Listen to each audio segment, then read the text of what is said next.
there are jobs and there are missions. There are people who punch a clock and there are people who answer a calling. I'd like to know somebody who's stepping into this enormous job that is about fighting for social, economic, racial justice. How did this become your mission? And looking back down the road, tell me who you are. Who were your inspirations growing up? Where are you from? And how did you get to this point today to be starting on this new mission? Well, I am a daughter of Harlem in New York City. My so that my grandparents during the Great Migration moved from the South to New York City, fleeing racial terror like so many other African Americans in this country, and settled in Harlem. And the significance of Harlem, both in terms of the arts and culture, but also social justice, is well documented. And so it's in my veins. I'm a daughter of Harlem, as well as Teaneck, New Jersey, which is right outside of New York City. Teaneck was the first town to voluntarily desegregate before Brown versus Board of Education, first town in the country, we believe. So it is a space where folks were committed to social justice, racial equity, and really leading the way in making a change in our country. So I get it naturally, both from my lineage and where I come from in terms of community, as well as what I've just been passionate about my whole life in terms of empowerment of youth, empowerment of communities of color, women of color. It is truly a labor of love, as I like to say. When I first got the job with the California Black Women's Health Project, which is where I worked 2 jobs ago, which was about working on the intersection of race, gender, and class, I couldn't believe it, because that's what I had studied in law school. That's what I was so passionate about. That's what I'd been engaged in the community. And to be able to have that be my job was just such a tremendous gift. And to then have Western Center recognize me with the Advocates Award back in 2009 for the work that I was doing at the California Black Women's Health Project blessed my soul and was such an encouragement. And who would have known 11 years later, I would step in as the new executive director of the organization. It's a great story of legacy and connection and foretelling and purpose and calling. Tell me a little bit about your recent work history, what kind of projects you've been involved in, and how those helped prepare you for the job you're in now. The great thing about kind of my preparation over my career is that I have done so many different types of work that are relevant to Western Center's larger mission. So I've worked in legal services. I did that after I left a law firm. I was at a major law firm in Los Angeles, Manette, Phelps and Phillips, and had a great experience there, and then went into children's civil rights legal work with the Alliance for Children's Rights for several years, and then moved from there to the California Black Women's Health Project, where I got to work at the intersection of race, gender, and class, unashamedly, unapologetically standing up for women of color and our needs and the disproportionate impact of policies on our lives. And then after that, I got pulled into philanthropy, which one of our funders at the California Black Women's Health Project, longtime funder, was California Wellness Foundation. I thought so highly of the foundation.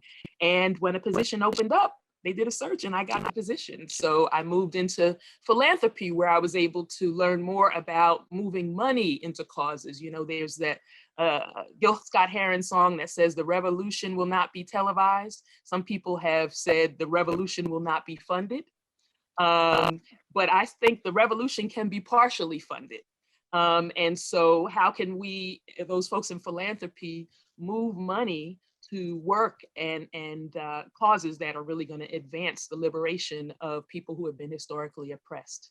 When I was few years ago, when I was sworn into the U.S. Supreme Court bar, I have to say I had the opportunity to meet the notorious RBG, as we call her so affectionately. And back at the Hayes Civil Liberties Fellowship 50th anniversary dinner, I was one of the panelists and she was our keynote speaker. So I just, honor her legacy and want to do all I can to really continue to lift up and help the work that she's done not be in vain in terms of the jurisprudence and the framing and all of the just brilliant legal scholarship that she engaged in and put forth and gave us as a gift to the world. How do you see your role in addressing what are, easily 5, 6, 8, 10 huge challenges when it comes to social, economic, racial justice in California right now? Couple of thoughts there. One is our key role is really around incremental change and recognizing that the systems and the problems that we have are so large that we need to be able to, I think, bite off chunks of the work to be able to address and move forward so that we don't get so overwhelmed by the enormity of the problem and the weight of the problems that we face. So how do we celebrate wins when we do get them, and making sure that we're focusing our agenda on getting those incremental change wins, and also working across, you talk about public-private partnerships, community partnerships. One of the things I bring to the Western Center, of course, is my strong background in working in communities of color, women of color-centered work that really is about elevating the voices of those most impacted. So as we think about pushing forward this work and these issues, how can we put communities at the center, right? The lawyers are important. The advocates are important. We need to play our role, but we need community voices and community engagement at the center. We also need public funds, obviously, which is a lot of what we advocate for, and that public-private partnership, and all hands on deck, all voices on deck, including communities of color, specifically at the center because of the disproportionate impact of these issues on communities of color. What are the biggest challenges and the things that you cannot wait to dive into to begin to try to address? Well, Western Center's work currently on this issue of, the eviction moratorium related to COVID-19 and trying to hold the line on this homelessness crisis, which I know you're so passionate about. Your wonderful work in that area is, world renowned in terms of, the Nathaniel Ayer story and just all that you did to lift up the issue. The really centering homelessness, as well as what I like to call economic security and economic dignity. So not just security and knowing that folks, but really thinking about how can we provide dignity for folks in terms of how they make their living, how they are able to sustain themselves, whether it's via public benefits or job or a combination of different sources. That's another really, really important issue for us. You mentioned the civil rights movement. There have been echoes of that, of people who aren't going to take it any longer, who have taken to the streets throughout the country. And it seems as though there are people of all ages and races who have been involved in speaking up. Do you see that as a positive sign? And maybe when you talk about momentum and building community, you can harness and capture some of that energy that's out there now. For sure. Yes, I feel very encouraged by it. The one issue I didn't bring up a moment ago was health equity, of course, as well, which is both in the context of COVID and beyond. And we define health very broadly, right? Not just health care, but health. And so to me, the issues around that folks have been, protesting about, and the racial justice movement that has really kind of expanded in recent months is about health and wellness, right? if we're not living, if we're being, folks of color lives are being cut short, I mean, that is not only a life and death issue, but it's a wellness issue as well. People feeling safe in their communities, right? Community safety. So I am excited by the really, I think, building and creating of new allies, a lot of the young people and older people across race that are lifting up their voices to say, racial injustice is not right, and that Black lives do matter. And that doesn't mean other lives don't matter. It just is that the Black lives are the ones that are being treated like they don't matter, right? And how do we get more folks on board in terms of that issue, and really really lifting up the I think I always call it an army that we need, right? This is a war. It's a war against injustice, a war against poverty, a war against racism. And we want to really be able to build a movement that is anti-racist and that is lifting up the voices of all generations to be able to make a difference and say, hey, it's not okay that this is happening on our clock, right? So I'm excited about it. I just, I'm definitely, I have to admit though, I am a glass half full kind of woman in general. Anytime I get discouraged about where we are and where things are, I think about Sojourner Truth and Fannie Lou Hamer and Daisy Bates and Ella Baker and all that those sheroes and other folks, men as well, have done to get us to where we are now. And I just kind of say, what? I can handle this, right? And I think some of that self-talk and how we, the staff at the Western Center knows I'm always talking about how we need to be able to center joy in our work, even when we're coming up against great trials. How do you center your own joy, your cultural joy, your personal joy, whatever that is, so that you can continue to fight the fight? So I really want to make sure that we're lifting up the fact that, as Bryan Stevenson says, slavery never ended, it just evolved. So some of the progress, things that we saw as progress, which were progress, was really that America has never really reckoned with the roots of its racist past. Housing, homelessness, public health, they're all related, aren't they? I'm reminded of a story I did last year, working with the medical examiner coroner's office, because on average now in LA County, 3 homeless people die each day. I mean, I have to repeat that to people because they begin to do the math and, oh my goodness, it's over 1,000 people a year dying homeless on our streets, in vehicles, and in motels.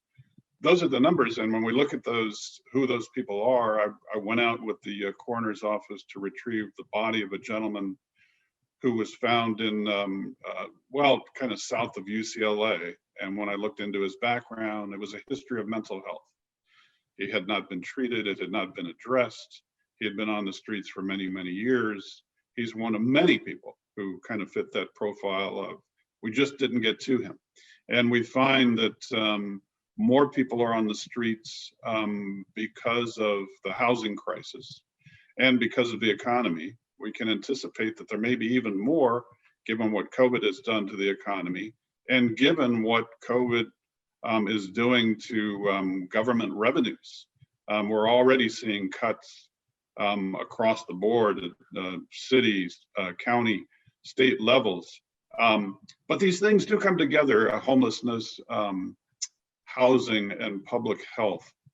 I'm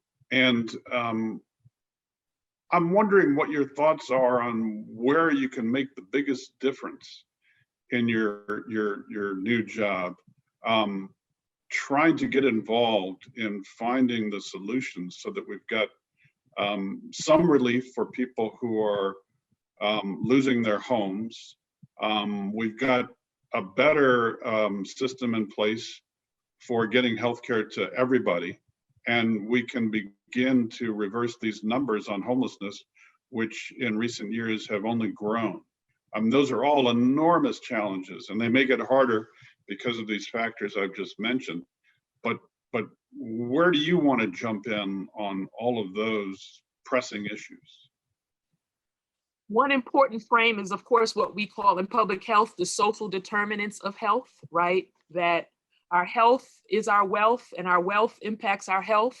And so it's really that continuum around how we think about all of those issues. And of course, our housing is mixed in that health wealth continuum and frame. So it's important to, similar to the way that as a Black woman, sometimes people will say, you know, well, what's the most difficult issue, the race issue or the gender issue? And I'm like, for me, I am at the intersection of those. They are inextricably intertwined for me. And I feel the same way when we talk about health, wealth, housing.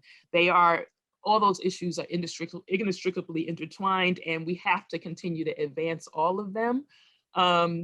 The one issue that kind of crosses all of those areas is really the issue of the need to increase revenues across the state for those who are billionaires to really step in and, you know, provide more support for the other folks in society who haven't had economic opportunity and need those resources to be added to the mix so that they can live a life that is one where they fulfill their potential. That's, to me, you know, when we talk about economic dignity, for me, it's really about going back to what I said about when I was a teacher and the things that we tried to teach our students, right? The dignity of every life in terms of really everybody deserves to have the resources invested in their lives. And that we want to make sure that those who have a duty, an obligation to give more are doing it.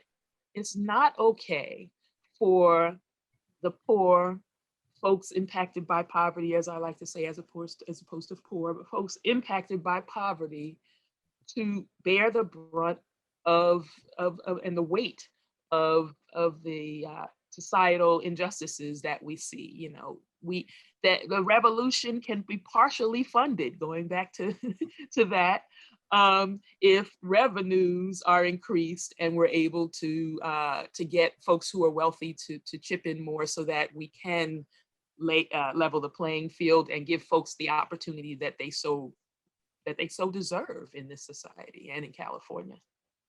Well, I want to say that it's been my honor to get a chance to meet you like this. I'm sorry that it's had to be virtually, but it doesn't feel virtually to me. It feels real. I feel like I feel like I've gotten to know you a little bit. So I want to thank you, and I want to, for the sake of Los Angeles, for the sake of California, wish you well in your new job. So congratulations and thank you very much.